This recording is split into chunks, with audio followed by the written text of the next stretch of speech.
오늘의 말씀 민수기 11장 1절에서 15절입니다. 주님께서 들으시는 앞에서 백성들이 심하게 불평을 하였다. 주님께서 듣고 진노하시어 그들 가운데 불을 놓아 진 언저리를 살라버리셨다.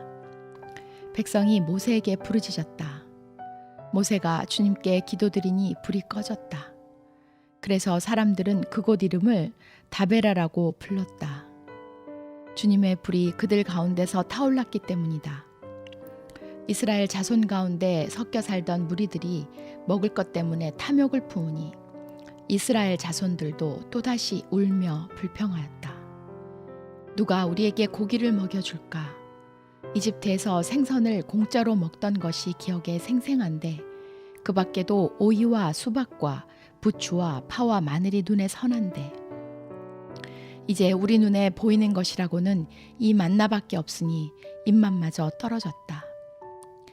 만나의 모양은 가시와 같고 그 빛깔은 부돌라와 같았다.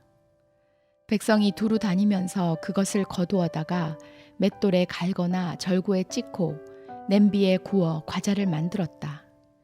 그 맛은 기름에 반죽하여 만든 과자 맛과 같았다. 밤이 되어 진의 이슬이 내릴 때면 만나도 그 위에 내리곤 하였다. 모세는 백성이 각 가족별로 제각기 자기 장막 어귀에서 우는 소리를 들었다. 주님께서 이 일로 대단히 노하셨고 모세는 그 앞에서 걱정이 태산 같았다. 모세가 주님께 여쭈었다. 어찌하여 주님께서는 주님의 종을 이렇게도 괴롭게 하십니까? 어찌하여 저를 주님의 눈밖에 벗어나게 하시어 이 모든 백성을 저에게 짊어지우십니까? 이 모든 백성을 제가 베기라도 했습니까? 제가 그들을 낳기라도 했습니까? 어찌하여 저더러 주님께서 그들의 조상에게 맹세하신 땅으로 마치 유모가 젖먹이를 품듯이 그들을 품에 품고 가라고 하십니까?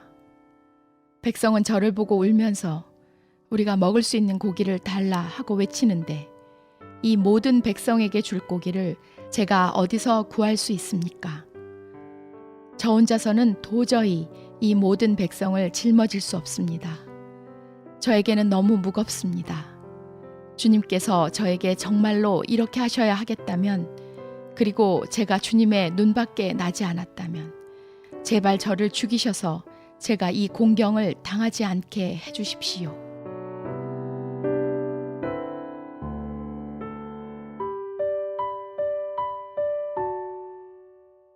먹을 것이 없어요. 이런 말이 목숨을 연명할 최소한의 식량이 없다는 말이기도 하지만 자기 입맛에 맞는 음식이 없어서 식욕이 일어나지 않는다는 말로 쓰이기도 합니다. 입을 옷이 없다라고 하는 말도 당장 몸을 가릴 옷이 없다는 뜻이기도 하지만 자기를 돋보이게 하는 좋은 옷이 없다라는 말로 쓰이기도 합니다.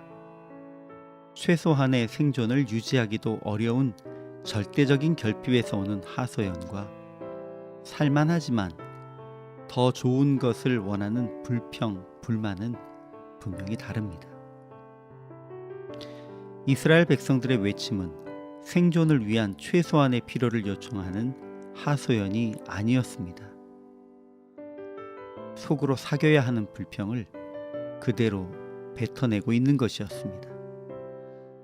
비록 섞여 있는 다른 인종들의 부추김이 있었다고 생각할 수 있지만 수백만 명이 광야 생활 속에 목마르지 않고 굶주리지 않은 상태로 살아가는 그것만으로도 감사해야 하는데 그들은 감사하지 못하고 오히려 애굽에서 먹던 고기, 생선, 채소, 과일 같은 것들을 그리워하면서 만나 외에는 먹을 것이 없다고 울고 있는 것.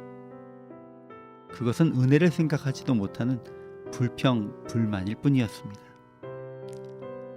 지금까지 그들을 이끌어온 모세도 이제 하나님께 이런 백성을 더 이상 감당할 수 없으니 자신을 죽여서 고난당함을 보지 않게 해달라고 구할 정도로 답답하고 한심한 모습인 것이었습니다.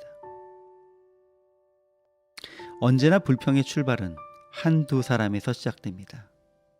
그러면 그다지 불평을 품고 있지 않던 다른 이들까지도 탐욕에서 비롯된 불평에 전염되어 원망과 울음을 터뜨려 버립니다.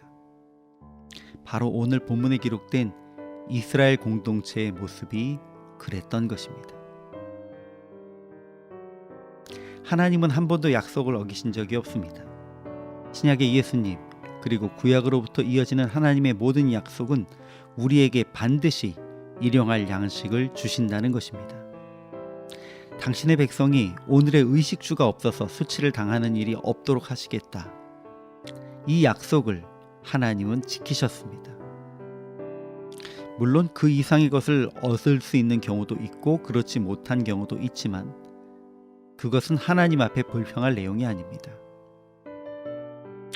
혹시 여러분 중에 일용할 것 이상의 것에 대해 욕심을 내고 그것이 채워지지 않아 불평을 하고 계신 것이 있다면 유의하십시오. 그저 일용할 것을 허락하신 주님께 감사드리고 그 이상의 것을 주신 것은 필요한 이들에게 나누어 주라는 은혜로 여기고 기쁨으로 나누어 주십시오. 무엇보다도 믿음의 사람으로서 부정적인 감정의 표현을 절제하고 자제해 주십시오. 공동체 안에 부정적인 감정이 전염되는 것은 한순간입니다. 하나님의 사람이라면 솔직한 감정의 표현이라도 공동체를 위해 자제할 수 있어야 합니다.